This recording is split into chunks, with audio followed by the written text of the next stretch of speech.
dunia catur dimulai hari ini, sore waktu Indonesia Barat. Dan ya, mereka bermain di Astana, Kazakhstan, mempertemukan dua pecatur. Buat kalian yang belum tahu, ini adalah Ian Nepomniachtchi melawan Ding Liren. Setelah Magnus Carlsen memutuskan mundur dari gelar juara dunia, mereka berdua lah yang memperebutkan gelar juara dunia catur terbaru. Ini merupakan turnamen terpenting tahun ini. Dan mereka akan bermain dengan format 14 game catur klasik, butuh 7,5 poin untuk mengunci gelar juara.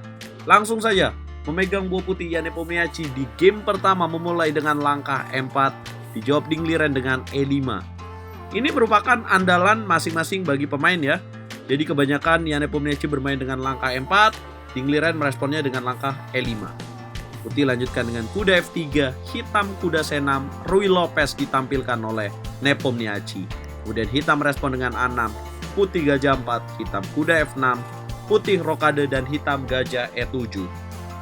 Dan yang menarik di langkah berikutnya, teman-teman, bahwa langkah yang paling banyak dimainkan adalah langkah benteng ke petak E1 di langkah berikutnya. Tapi Nepomniachtchi menampilkan permainan dengan langkah gajah memukul kuda C6. Yap, walaupun di pembukaan catur ini ada, tapi ini bukan pilihan utama dari pembukaan Ruy Lopez variasi ini.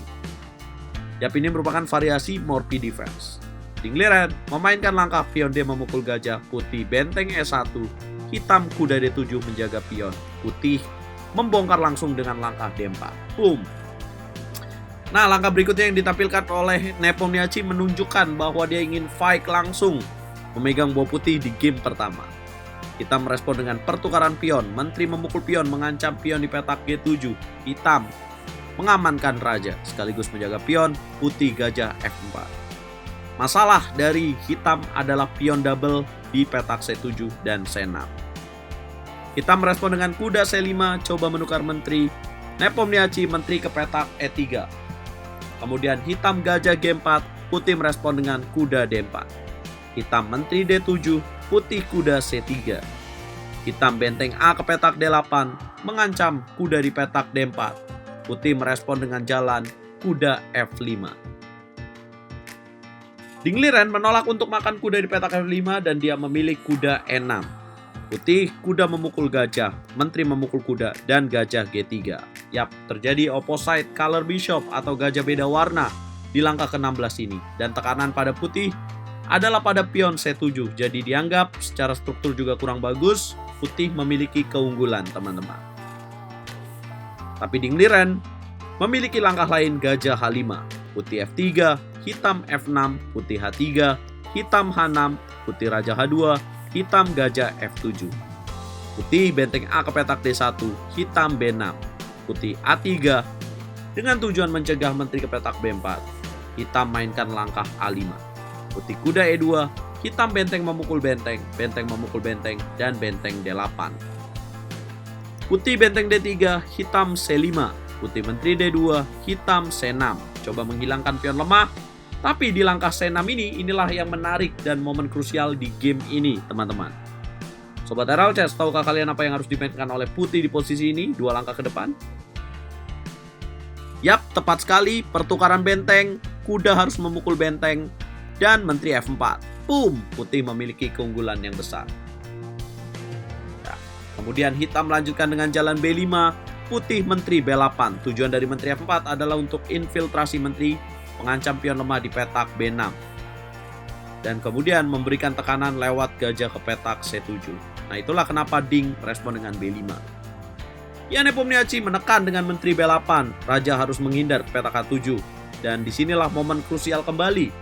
Karena Ian Nepomniachtchi memiliki 2 ancaman, yaitu gajah ke petak D6, 2 pilihan langkah yang bisa membuat dia menang, atau gajah ke petak C7. Dalam posisi unggul, sebenarnya adalah langkah gajah C7 yang paling tepat untuk mengancam kuda dan mendapatkan pion di petak A5. Tapi Ian Nepomniachtchi memilih langkah gajah D6, kemudian hitam menteri D7, putih kuda G3. Ya, dia menolak untuk makan dan kita akan bahas di setelah permainan ini. Jadi teman-teman, lihat dulu, putih mainkan kuda G3, hitam kuda E6, putih F4. Dengan membuat posisi hitam terisolasi, itulah yang diinginkan oleh Ian Nepomniachtchi. Hitam H5, putih C3 mencegah kuda masuk. Hitam C4, putih H4. Kembali lagi, Secara pergerakan ruang ini enak untuk putih, tapi belum memiliki keunggulan yang nyata. Yang dimaksud keunggulan nyata adalah dia udah menang satu pion atau satu perwira, belum terlihat. Hanya memang secara ruang enak untuk putih. Ding coba menyederhanakan permainan dengan menteri D8, ditolak dengan menteri B7, dan gajah E8. Ya, gajahnya memang gratis, tapi putih mengancam juga gajah di petak F7.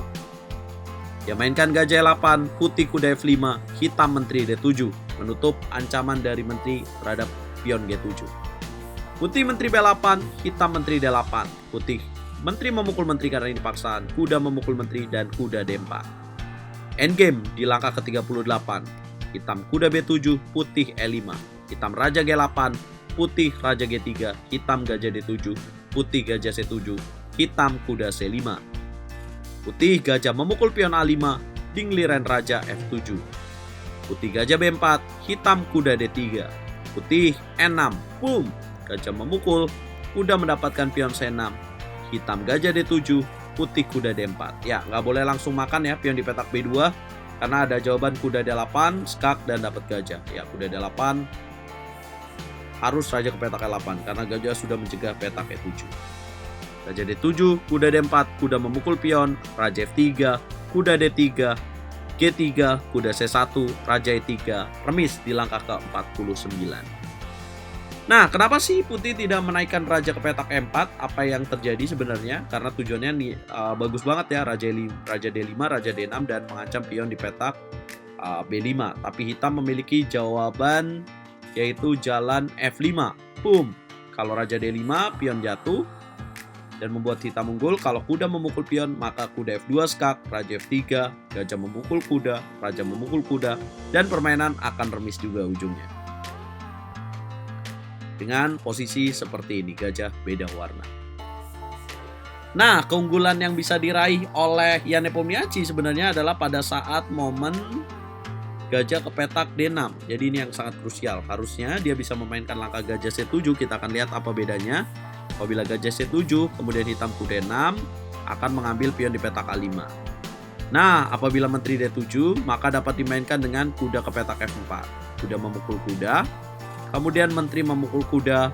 Ini akan memberikan keunggulan bagi pemain putih dengan gajah 6, gajah C3. Ya, walaupun satu pion dan belum bisa bebas pionnya, tapi karena ini berada di petak hitam, ini bisa dieksplor oleh pemain putih.